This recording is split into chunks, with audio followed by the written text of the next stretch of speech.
Hello everyone, आज के video में हम सॉल्व करने वाले हैं CAT 2021 slot 3 question number 16 to 22। तो हमारा पहला क्वेश्चन है जिसमें हमें गिवन है कि एक टी शॉप है, उसके पास 3 साइजेस के कप साइजेस हैं, स्मॉल, मीडियम एंड लार्ज। इसमें ये गिवन है जो प्रोडक्ट ऑफ प्राइसेस है, the product of prices of 3 different sizes is equal to 800। यानी इसका जो प्राइस है, इसका जो प्राइस है और इसका जो प्राइस है और उनका जो प्रोडक्ट है, उनका जो प्रोडक्ट आ रहा है वो 800 के इक्वल आ रहा है, 800 रुपीज के इक्वल आ रहा है। The prices of smallest size and the medium size are in the ratio 2:5।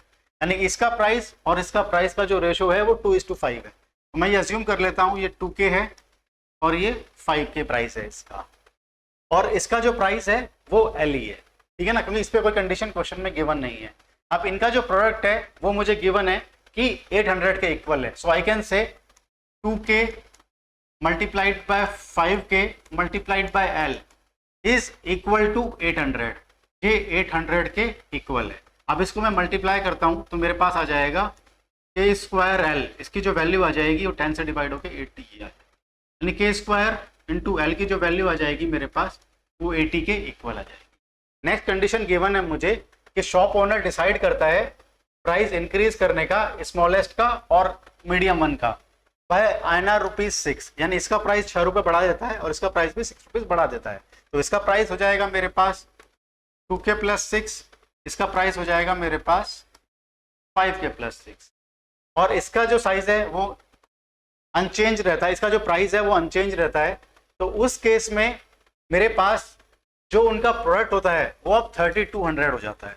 यानी कि मेरे पास ये गिवन है कि 2K + 6 multiplied by 5K + 6 multiplied by L, यानी इसका प्राइस चेंज नहीं हुआ है, लेकिन अब की बार जो प्रोडक्ट है वो मेरे पास 3200 के इक्वल हो जाता है। तो यहाँ से हम क्या कर सकते हैं, L की वैल्यू 80/K² रख सकते हैं और इसको मल्टीप्लाई कर सकते हैं। यानी इसको और इसको जब मैं मल्टीप्लाई करूंगा तो मेरे पास क्या आ जाएगा 10K² प्लस यहाँ से आएगा मेरे पास 12K और यहाँ से आएगा 30K, तो 42K हो जाएगा। 42K प्लस 36, यहाँ से तो ये वैल्यू आएगी मल्टीप्लाई करके 10K² plus 12K plus 30K, तो 42K हो गया प्लस 36। L की वैल्यू अगर मैं रख देता हूँ यहाँ पे, L की वैल्यू 80/K², L की वैल्यू 80/K², उसकी वैल्यू हो गई 3200। 0 से 0 कैंसिल हो गया, 8 से कट किया तो 40 आ गया। इसका मतलब मेरे पास आ गई इक्वेशन, यहाँ से इक्वेशन कितनी हो गई मेरे पास 10K² प्लस 42K प्लस 30, इसकी वैल्यू आ जाएगी मेरे पास 40K², राइट, 40K²। और थोड़ा सिंप्लीफाई कर लेते हैं, अभी K² उधर चले गया तो हो गया 30K² माइनस का 42K minus 30 is equal to 0। यहाँ से मैं 6 से कैंसिल कर सकता हूँ, तो 5K² माइनस का 7K माइनस का 5 is equal to 0। 6 cancel out किया तो 5K² माइनस ये आ जाएगा मेरे पास 42K²। यहाँ पे 36 है ये, सॉरी 36 है ये, ठीक है ना, तो माइनस का ये भी 36 हो जाएगा। 36 अगर मैं यहाँ से 6 कॉमन ले लूँगा तो 5K² नहीं 6 से कैंसिल किया तो 5K² 6 से कैंसिल किया तो 7K 6 से cancel minus 6 is equal to 0। अब एक क्वालिटी इक्वेशन हो गई है मेरे पास, में सॉल्व करनी है। तो 6 × 5 30, 10 × 3 30, तो ये मल्टीप्लाई इस तरह से फैक्टराइज कैसे कर लेंगे इसको, 5K² माइनस का 10K प्लस का 3K minus 6 is equal to 0। यहाँ से 5K कॉमन ले लिया तो आ जाएगा K माइनस 2 प्लस का 3 कॉमन ले लिया तो K minus 2 is equal to 0। इसका मतलब K इज इक्वल टू 2 और माइनस का 3/5।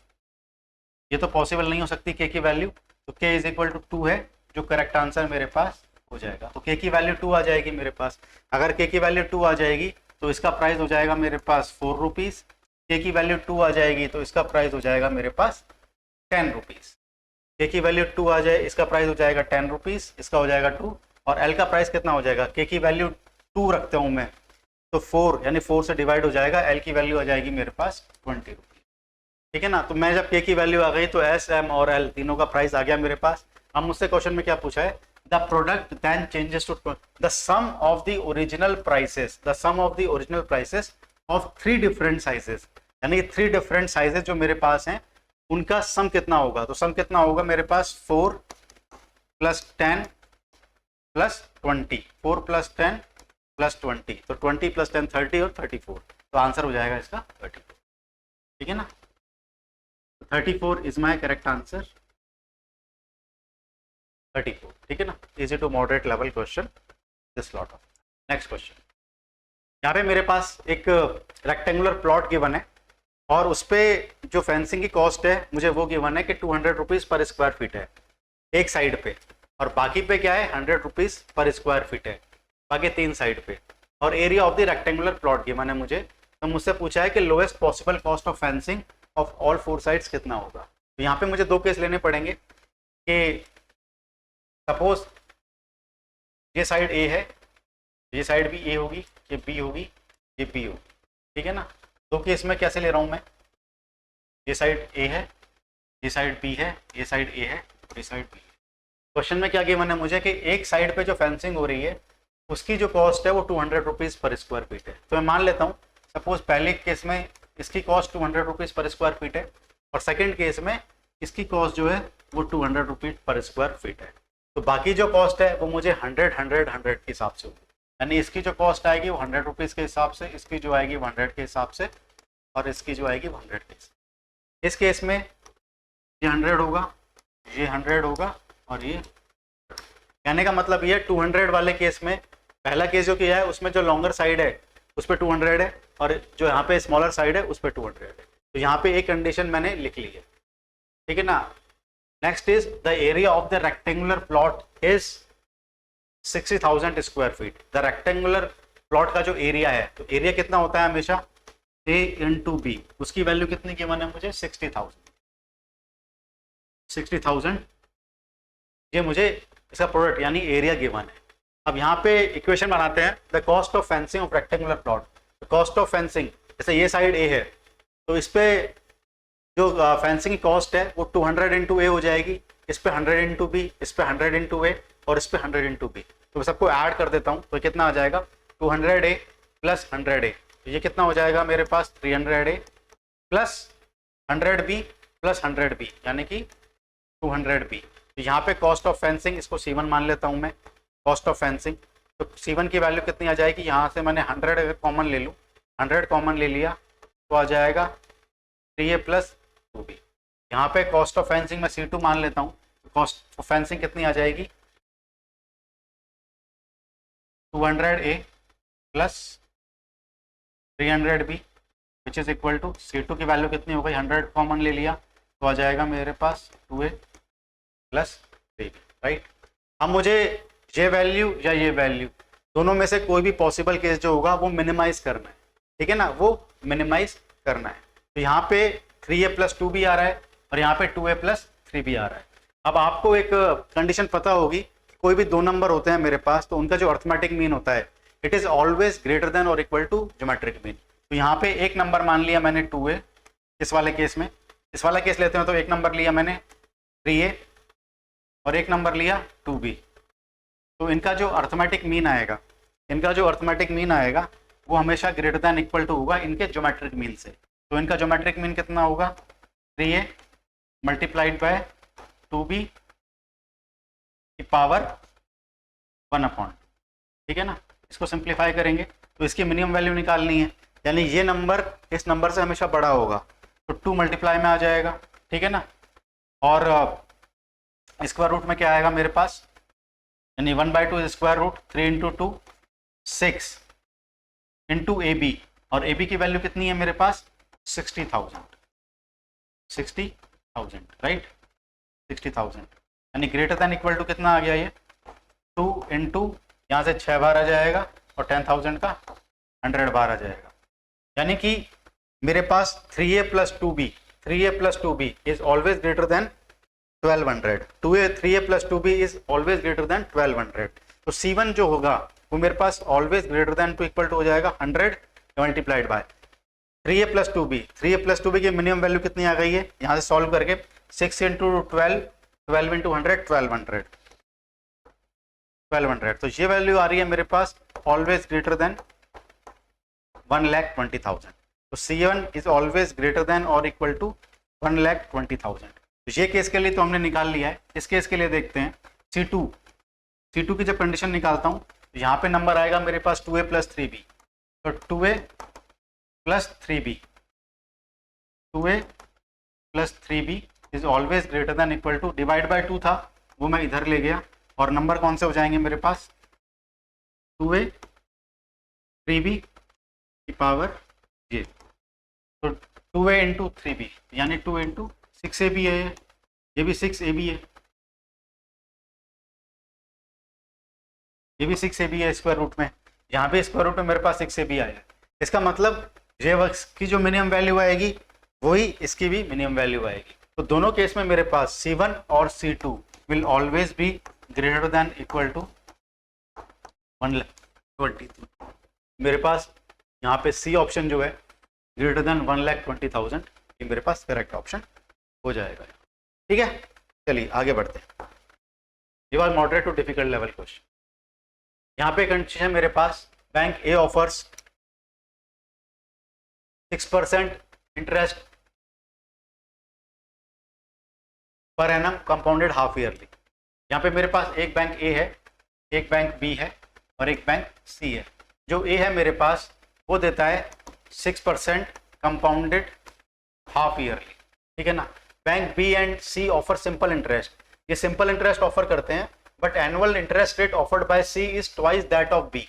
मैं मान लेता हूँ इसकी इंटरेस्ट रेट R% है, ये हो जाएगी मेरे पास 2R%, ये 2R% हो जाएगा, ये R% है। तो ये जो सी की रेट है that is twice of B, जो सी की रेट है वो ट्वाइस दैट ऑफ बी है। तो इसकी R% है तो इसकी 2R% होगी। Raju invest a certain amount in bank B for a certain period, तो मैं मान लेता हूँ उसने P अमाउंट इन्वेस्ट किया है और T टाइम के लिए। एंड रूपा इन्वेस्ट ₹10,000 बैंक सी, तो रूपा ने इन्वेस्ट किया है 10,000, ठीक है ना। यहाँ पे राजू ने इन्वेस्ट किया है, ठीक है ना। बैंक बी में किसने इन्वेस्ट किया है, राजू ने, और सी में इन्वेस्ट किया है रूपा ने, ठीक है ना। राजू ने इन्वेस्ट किया है P amount T time period के लिए R% के हिसाब से, रूपा ने इन्वेस्ट किया है 2R% के हिसाब से 10,000 rupees and twice that period, इसका डबल पीरियड यानी 2T के लिए, ठीक है ना। The interest that would accrue to Raju, Raju को जितना इंटरेस्ट आएगा during the period is equal to the interest that would have accrued he had invested the same amount in bank A for 1 year. यानी कि इस पे जो इंटरेस्ट आएगा उतना ही अमाउंट अगर इसने ए में इन्वेस्ट किया होगा 1 साल के लिए तो दोनों का इंटरेस्ट सेम होगा। यहाँ पे इंटरेस्ट कितना आएगा मेरे पास, सिंपल इंटरेस्ट होगा तो P into R into T divide by 100। यहाँ पे तो इंटरेस्ट आ गया। यहाँ पे अगर मैं इंटरेस्ट की बात करूँ तो P अमाउंट इन्होंने इन्वेस्ट किया है 6% के हिसाब से एंड कंपाउंडेड हाफ ईयरली है, कंपाउंडेड हाफ ईयरली है तो 3% हो जाएगी रेट, और 2 साल के लिए है तो मेरे पास 103 डिवाइड बाय 100, 103 डिवाइडेड बाय 100, ये तो मेरे पास टोटल अमाउंट आ जाएगा आफ्टर 1 ईयर, 2 टाइम पीरियड हो गए। और इंटरेस्ट निकालने के लिए माइनस P कर दूंगा, मैं माइनस P करूंगा यानी ये इसमें से प्रिंसिपल माइनस कर दूंगा टोटल सम में से, तो मेरे पास इंटरेस्ट की वैल्यू आ जाएगी। यहाँ पे इसको थोड़ा सा और सिंप्लीफाई कर लेते हैं। यहाँ पे 103 इंटू 103 माइनस 100 हो जाएगा।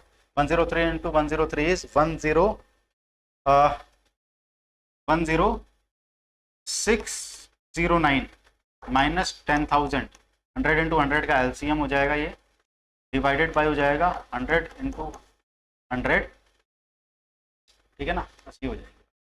ठीक कॉमन लेने के बाद लेफ्ट साइड में बचेगा P into R into T divided by 100। P से P कैंसिल हो जाएगा, यहाँ पे 100 से एक 100 कैंसिल हो जाएगा, ठीक है ना। तो यहाँ पे मेरे पास R इंटू टी की वैल्यू आ जाएगी।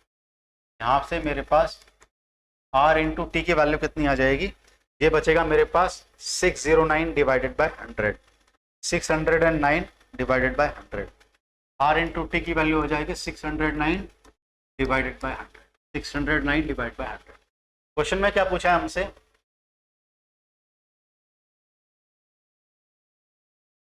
The interest accrued in INR to rupees.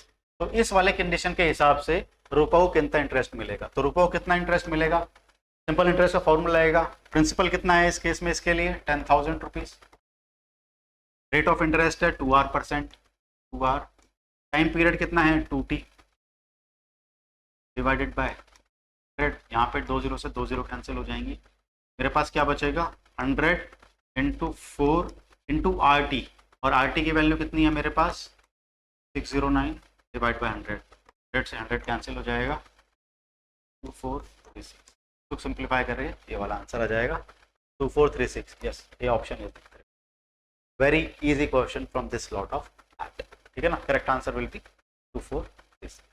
Next question देखते हैं,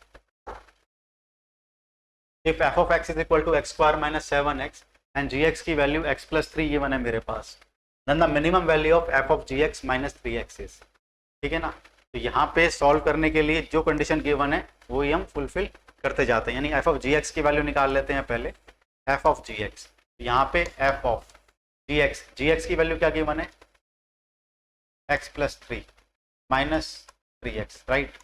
अब यहाँ पे f of x की value x square minus 7x है, तो f of x plus 3 की वैल्यू क्या होगी, x की जगह मैं x plus 3 पुट कर दूंगा, तो यहाँ पे मेरे पास f of x plus 3 की वैल्यू आ जाएगी x plus 3 का होल स्क्वायर माइनस का 7, x की जगह x plus 3 माइनस 3x। अब मुझे इसकी मिनिमम वैल्यू निकालनी है, राइट, तो इसको मैं पहले सिंप्लीफाई कर लेता हूँ, x square plus 6x plus 9 minus का 7x माइनस का 21 माइनस का 3x, एक्स स्क्वायर कितना हो जाएगा minus 7x minus 3x minus का 10x, माइनस 10x में से प्लस का 6x जाएगा तो माइनस का 4x, ये कितना आ जाएगा माइनस का 12, नहीं हाँ सही है, ठीक है ना।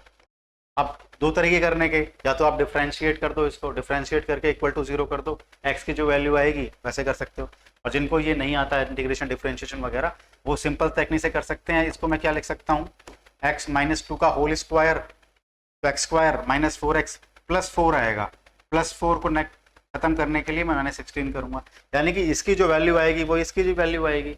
अब यहाँ पे मुझे इसकी मिनिमम वैल्यू निकालनी है, मिनिमम वैल्यू कैसे हो सकती है, इसकी मिनिमम वैल्यू कितनी हो सकती है मेरे पास, इसकी मिनिमम वैल्यू कितनी हो सकती है 0, this is a perfect square, तो इसकी मिनिमम वैल्यू कितनी हो सकती है मेरे पास 0, और इसकी मिनिमम वैल्यू कितनी हो सकती है मेरे पास माइनस 16, तो इसकी मिनिमम वैल्यू 0 माइनस 16, मेरे पास आंसर आ जाएगा।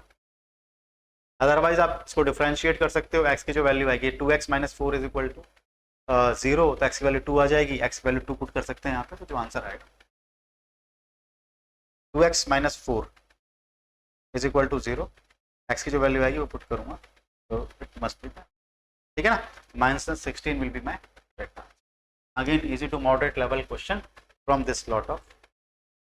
Next question, consider a sequence of real numbers such that x on n plus 1 is equal to, ये गिवन है मुझे x ऑफ 1 की वैल्यू -1 है, x 100 की वैल्यू मुझे निकालनी है, तो जो कंडीशन गिवन है वो एक बार देखते हैं, यानी कि अगर मुझे x2 की वैल्यू निकालनी है, मुझे x2 की वैल्यू निकालनी है, कितनी हो जाएगी x1 प्लस 2 माइनस 1, यहाँ पे 2 तो यहाँ पे भी 2 आएगा। सिमिलरली x3 की वैल्यू आएगी मेरे पास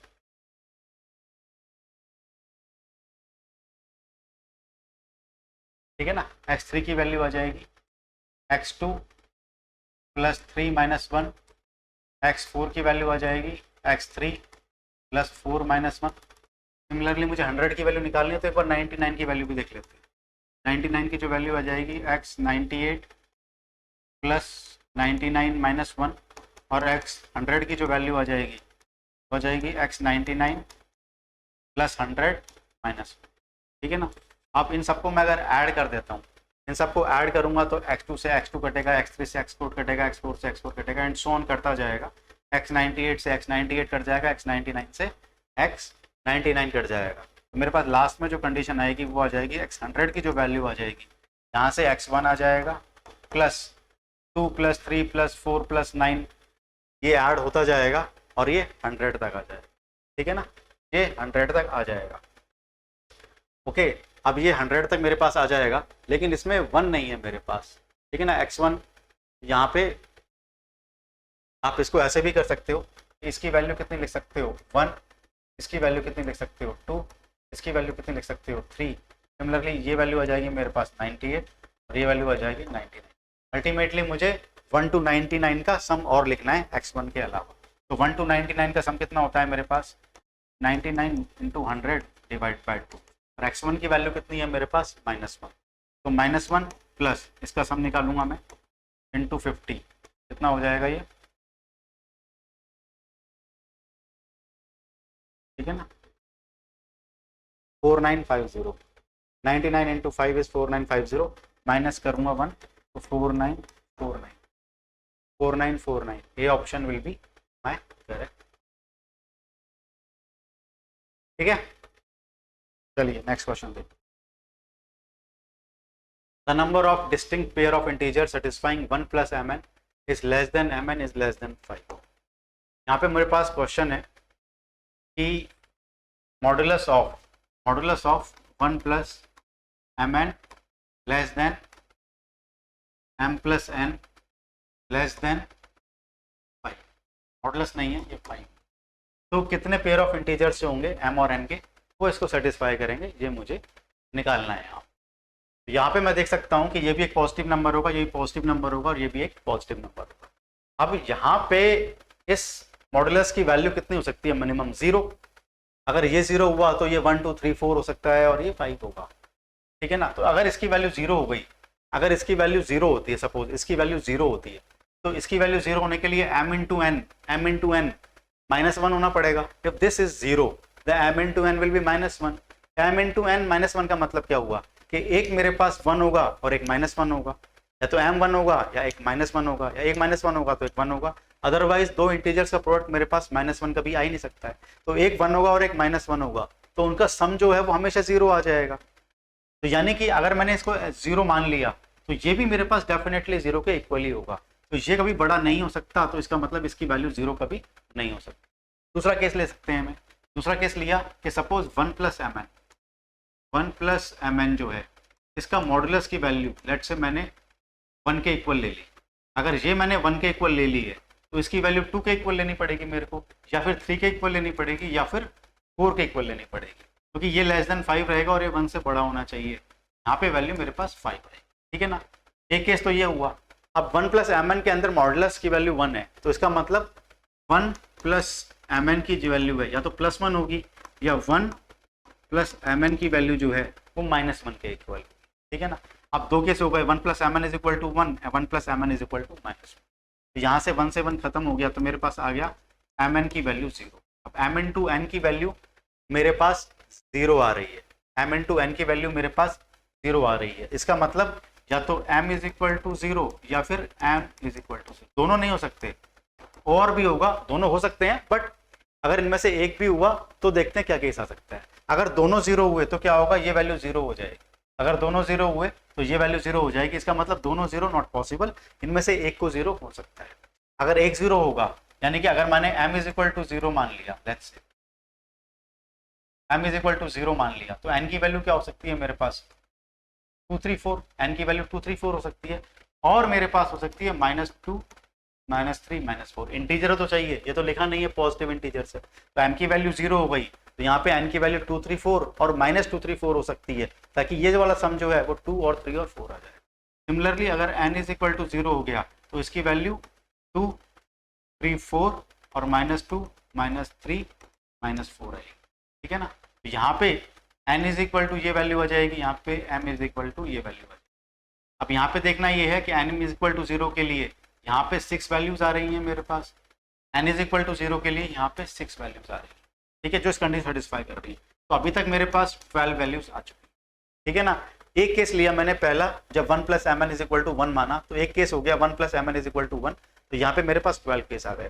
सेकंड केस देखता हूँ, तो यहाँ पे मेरे पास m into n is equal to -2 आ जाएगा। m into N is equal to -2, एक केस हो गया मेरे पास m is equal to -2, n is equal to 1 और n is equal to -2, n is equal to 2 और n इज इक्वल टू -2। दो केस हो गए मेरे पास, या उल्टा भी हो सकता था मेरे पास, ठीक है ना। लेकिन यहाँ पे क्या है, अगर ये केस लेता हूँ मैं तो इन दोनों का सम मेरे पास जो आएगा वो -1 आएगा, इन दोनों का जो सम आएगा वो -1 आएगा और मॉडुलस के अंदर उसकी वैल्यू 1 हो जाएगी। तो ये दोनों इक्वल नहीं है, ये इसकी वैल्यू बड़ी है, यानी कि ये दोनों, ये इससे बड़ा कभी भी नहीं हो सकता। इसका मतलब ये हुआ कि ये वाला केस भी एक्सेप्टेड नहीं होगा। सिमिलरली आप और केस लेके देख सकते हो, जैसे कि हम नेक्स्ट केस क्या ले सकते हैं कि 1 प्लस mn की जो वैल्यू हो जाएगी वो मेरे पास 2 के इक्वल हो जाएगी, ठीक है। इसका मतलब ये हुआ कि mod of m plus n, mod of m plus n, इसकी वैल्यू क्या हो सकती है 3 और 4। तो इसको मैं सॉल्व करूंगा, इसको जब मैं सॉल्व करूंगा तो यहाँ पे +2 और -2 वैल्यूज लूंगा, फिर आप देखो कि ये भी सेटिस्फाई नहीं करेगा। So ultimately you will realize after taking 3-4 cases कि इसकी वैल्यू 3 ले ली, इसकी वैल्यू 4 ले ली, तो there is only one case possible which is this, otherwise no other cases possible, ठीक है ना। यहाँ पे आप करके देख सकते हो। तो I am skipping that step, you will realize that only this step is correct, so that I am getting 12 values from this case. For m is equal to 0, n is equal to 2, 3, 4, -2, -3, -4, and n is equal to 0, m is equal to 2, 3, 4 or -2, -3, -4. So there are total 12 pairs of integers of m and n which satisfy this condition. No other pair will satisfy this. Difficult level question example. ठीक है, तो correct answer here will be, ठीक है। चलिए 22 question, last question for today's slot. If n is a positive integer such that given condition is 10 की power 1/7 multiplied by 10 की power 2/7 and so on, multiply हो रहा है ये 10 की power n/7 is greater than 999, ठीक है ना। तो ये 10 की पावर कितना हो जाएगा मेरे पास 1/7, पावर जो होती है मेरे पास, तो ये ऐड हो जाएंगे, मेरे पास हो जाएगा 1/7 plus 2/7 and so on till n/7 must be greater then 999। तो 10 की पावर कितना हो गया मेरे पास, ये 1 + 2 + 3 n तक जा रहा है, नीचे तो 7 ही आएगा, ये n into n+1/2 must be greater then 999, ठीक है। यहाँ से मेरे पास आ गया 10 की power n into n+1/2 must be greater then 999। अब देखो 999 जो होता है इससे जस्ट बड़ा नंबर होता है मेरे पास 1000 और उसकी वैल्यू होती है मेरे पास 10। इससे जस्ट बड़ा नंबर होता है 10,000 एंड 10,000 इज इक्वल टू 10³ इसका मतलब ये होगा मेरे पास कि n into n+1, n into n+1 ये 14 हो जाएगा, must be by 14 must be greater than, ठीक है ना। यहाँ पे हमने बेस कंपेयर कर दिया है पावर को कंपेयर करने के लिए, यहाँ पे n into n+1 must be greater then कितना हो जाएगा 42। अब n into n+1 is greater than 42, तो आप इसको क्वालिटिक बना के फैक्टराइज करके भी कर सकते हो, या आप ऐसा देख सकते हो कि यहाँ पे दो मेरे पास कॉन्जिक्यूटिव नंबर्स हैं, मेरे पास दो कॉन्जिक्यूटिव नंबर्स हैं, उनका जो सम आ रहा है, उनका जो प्रोडक्ट आ रहा है दैट इज ग्रेटर देन 42। तो यहाँ हम देख सकते हैं ये नंबर 6 होगा, ये नंबर 7, सॉरी ये इक्वेट होगा ना, that must be equal to 3। Minimum value निकालनी है ना माँ, then the smallest value of n, smallest value of n, तो स्मॉलेस्ट वैल्यू ऑफ n के लिए इससे जस्ट बड़ा नंबर लेंगे, इससे जस्ट बड़ा number is 10,000 sorry 1000 and 1000 is 10 का क्यूब। यहाँ पे ये तो इक्वल हो जाएगा, ये ग्रेटर देन इक्वल में नहीं आएगा, तो यहाँ पे इज इक्वल टू 42 और n इंटू n+1 इज 42, तो n की वैल्यू जो हो जाएगी मेरे पास 6 हो जाएगी। This is the case for smallest value of n, otherwise there are infinite values of n which will satisfy this condition, but we want smallest value of n. So to find the smallest value of n, we are taking a number of this power should be greater than just this just above the number, just one number larger than this. This is 10³ so we are going to compare the powers now, indices now. So यहाँ पे we can see that n into n+1 is 42, so n will be equal to, the correct answer for this question is 6. I'll consider this question as to moderate Lapa, and it was today's last question. So we have solved all the questions from 21, 22, 23 and 24 till now. If you have any queries, you can ask the comment section.